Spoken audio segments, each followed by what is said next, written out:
नमस्कार, आप देख रहे हैं आज तक। आपके साथ मैं हूं सईद अंसारी। आज से हम आपके लिए 5 प्रदेशों में चुनावों की खबरों के लिए लेकर आए हैं चुनाव आज तक। तो आज से हर रोज शाम 4:30 बजे हम हाजिर होंगे 5 राज्यों में चुनावों से जुड़ी हर बड़ी खबर को लेकर आपके लिए। तो आज सबसे पहले बात पश्चिम बंगाल के मालदा की। मालदा में बस अब से कुछ देर पहले उत्तर प्रदेश के मुख्यमंत्री योगी आदित्यनाथ ने एक रैली की। बंगाल में बीजेपी ने ममता सरकार के खिलाफ परिवर्तन का नारा बुलंद किया और इसी मिशन के तहत बीजेपी के स्टार प्रचारक योगी आदित्यनाथ ने मालदा में हुंकार भरी और कहा, महीने भर बाद पूर्ण परिवर्तन।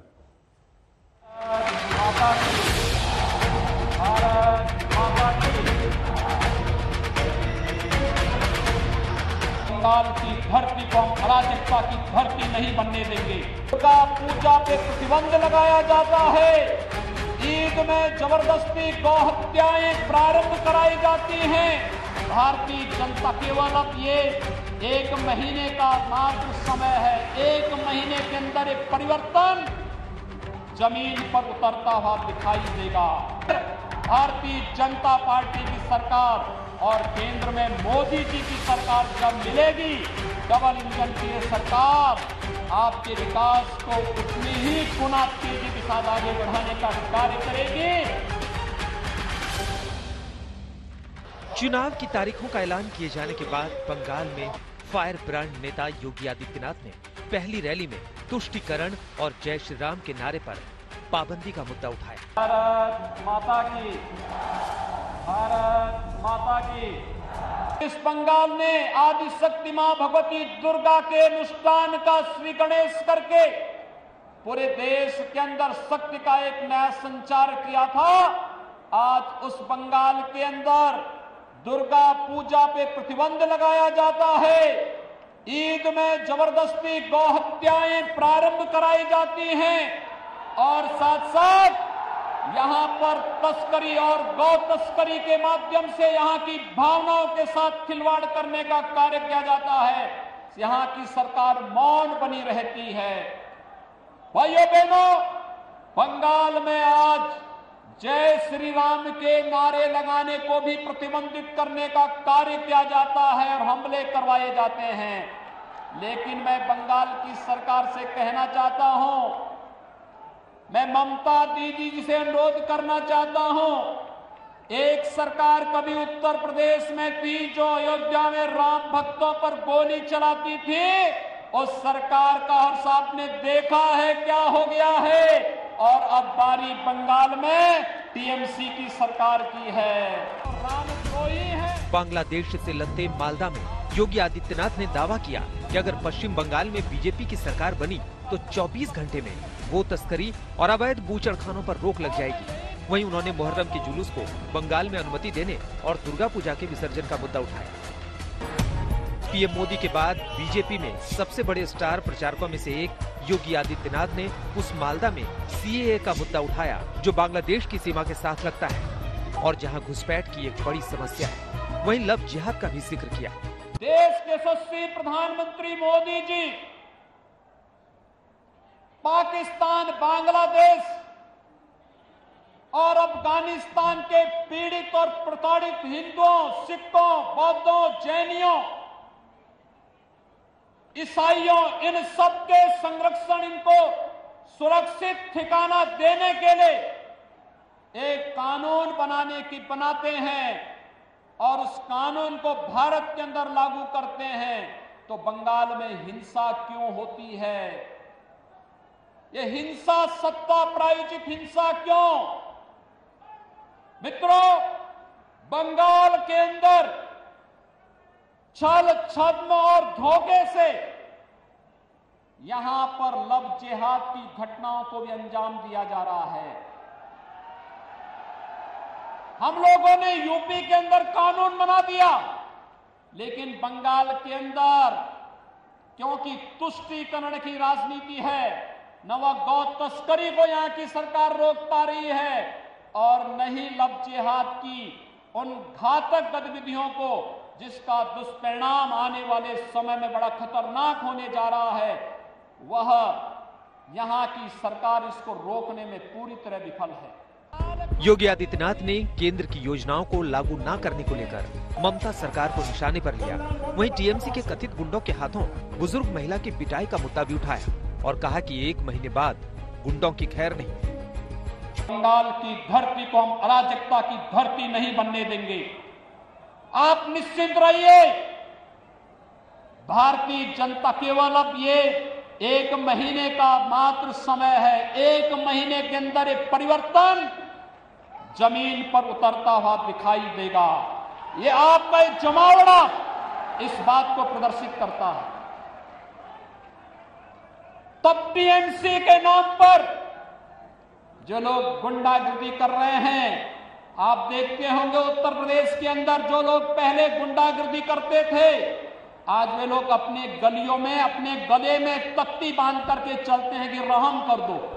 2019 लोकसभा चुनाव में योगी आदित्यनाथ के चुनाव प्रचार की शुरुआत मालदा से होनी थी, लेकिन पश्चिम बंगाल की ममता सरकार ने उनके हेलीकॉप्टर को उतरने नहीं दिया था। आखिरकार योगी झारखंड के रास्ते पुरुलिया पहुंचे और वहां रैली थी।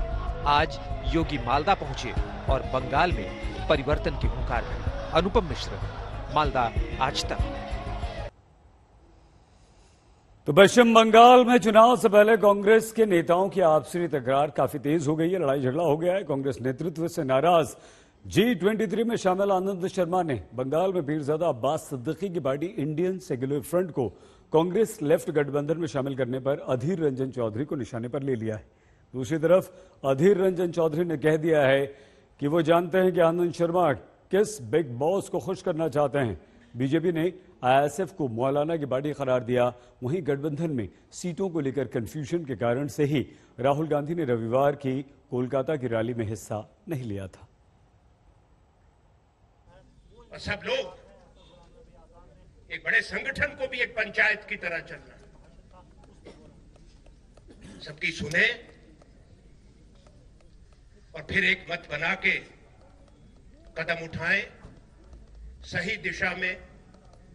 जो सोच हमारे पूर्वजों की थी, जिनके वारिस हम हैं,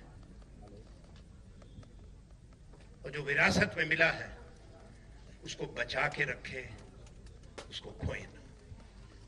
यही हमारी सोच है। I think Anand Sharma is more vocal and vociferous against the Congress party without any rhyme or reason, and simply Anand Sharma is blowing the issue out of proportion. He may give me a simple call. I would have enlightened the entire issue before him, but instead of doing so, he thought it prudent to highlight the issue, to castigate the Congress, to tarnish the image of the Congress in order to please somebody else who may be his future, boss. So that is why इनको alliance से, गठबंधन से कोई मतलब नहीं, इनको governance से कोई मतलब नहीं। इनका उद्देश्य केवल एक है और उनका उद्देश्य है किसी भी प्रकार, चाहे किसी का भी साथ क्यों ना लेना पड़े, कैसे भी करके सत्ता में आ जाना, भ्रष्टाचार फैलाना, दोनों हाथों से मोटा माल इकट्ठा करना, उस राज्य को एटीएम में तब्दील कर देना, पैसा इकट्ठे करने उस राज्य से, और एक परिवार किस प्रकार से आगे बढ़ सके, एक परिवार की महत्वाकांक्षा कैसी पूरी हो सके, केवल और केवल यही उद्देश्य कांग्रेस पार्टी और गांधी परिवार का है। तो बंगाल में चुनाव है तो कांग्रेस अब आपस में ही लड़ रही है। बंगाल के साथ साथ असम में भी चुनाव हो रहे हैं। जहां बंगाल में योगी आदित्यनाथ विरोधियों पर जबरदस्त हमलावर थे, तो वहीं असम में कांग्रेस की महासचिव प्रियंका गांधी बीजेपी पर हमला कर रही थी। असम में 27 मार्च से 3 चरणों के चुनावों की शुरुआत होगी। प्रियंका आज तेजपुर के चाय बागान में खुद चाय की पत्तियां तोड़ती हुई नजर आई। तेजपुर में हमारे संवाददाता आनंद पटेल ने प्रियंका गांधी से बातचीत की। आज आप असम में आज चाय बागान में जो कर्मचारी थे उनसे मिलके आए, प्रधानमंत्री जब आए वो कह रहे थे कि जो चाय है असम की वो खतरे में। क्या आपको लगा आज वहाँ पे जब बात की? देखिए, किसी एक जने के ट्वीट करने से असम की चाय खतरे में नहीं होगी। असम के अस्तित्व पर जो वार भाजपा और आरएसएस ने किया है, उसके अस्तित्व पर खतरा वही है। जी, समझ रहे हैं आप? कल आपने रोजगार अभियान की शुरुआत की यहाँ पे। बीजेपी के जो नेता आते हैं वो कहते हैं कि एक बार फिर से डबल इंजन चाहिए, राज्य में भी एक बार फिर से कांग्रेस। देखिए, मैंने पहले अपने भाषण में भी कहा है, असम के अस्तित्व की बात है। किसी को ना डबल इंजन चाहिए, ना रिमोट कंट्रोल का सीएम चाहिए, ना डबल सीएम चाहिए। उनको चाहिए एक नेता, एक सीएम, जो अब एक पार्टी जो उनके अस्तित्व को बचाकर उनके भविष्य के लिए काम करे। और जहां जहां मैं जाती हूँ ये यही सुनती हूँ। तो जहां सुबह भी गई सबने यही कहा। उनको क्या चाहिए? उनको अपनी संस्कृति बचानी है, और ये एक बहुरंगी संस्कृति है, आप सब जानते हैं मैं इसे अच्छी तरह। गृह मंत्री जब यहाँ पे आते हैं वो ये कहते हैं कि वो सीए एनआरसी की बात नहीं करते हैं। वो कहते हैं कि जिस तरीके से एआईयूडीएफ के साथ कांग्रेस ने अलायंस कर लिया उससे जो है उनको दिक्कत है। अब देखिए, उनको दिक्कत इस देश की एकता से है, उनको दिक्कत इस प्रदेश की एकता से है। सीए एनआरसी की बात पूरे देश भर में तो उन्होंने की, तो यहाँ आके चुप क्यों हो जाते हैं? यहाँ क्यों नहीं करते? उन्होंने यहाँ जब चुनाव से पहले कहा कि लागू नहीं करेंगे, उसके बाद उसको लागू क्यों किया? तो वो अपनी बातों पे खरे उतरे। आप यहाँ पे ताबड़तोड़ सभाएं कर रही हैं। यूपी में हमने देखा आपने मुजफ्फरनगर से मथुरा तक सभाएं की हैं। वहाँ के जो लोग हैं वो बहुत उत्साहित है, खासकर जो ग्रास रूट वर्कर है वो एक बार फिर से सामने आ रहा है रैलियों में, सभाओं में आपकी। वो मांग कर रहा है कि प्रियंका गांधी को अगला मुख्यमंत्री का उम्मीदवार बनाया जाए। आपको लगता है कि ये जायज मांग है? ये तो बहुत लंबी दूर की बात कर ली आपने। चुनाव तो अगले साल है। जन भावना, कांग्रेस वर्कर्स ये कह रहे हैं। ये आपकी भावना होगी, जनता की भावना यही है कि उनकी कोई सुनवाई हो, कि जो भी नेता हो, जिस पार्टी के नेता हो, उनके पास आए, सुने, समझे कि उनकी क्या समस्या है, उनको सुलझाने की कोशिश करें। जनता की तो यही आवाज है। असम में सरकार बन रही है। प्रियंका गांधी 2 दिन का दौरा था यहाँ पे, और उन्होंने यहाँ एक तरीके से कांग्रेस पार्टी की जो चुनावी अभियान है उसका शंखनाद किया है। अब देखना होगा कि इस अपर असम के इलाके में, ऊपरी असम के इलाके में इन सभाओं का कितना असर होता है, और यही चुनाव में हार और जीत तय करेगा कांग्रेस पार्टी के लिए। कैमरा पर्सन रितेश के साथ तेजपुर से आनंद पटेल, आज तक।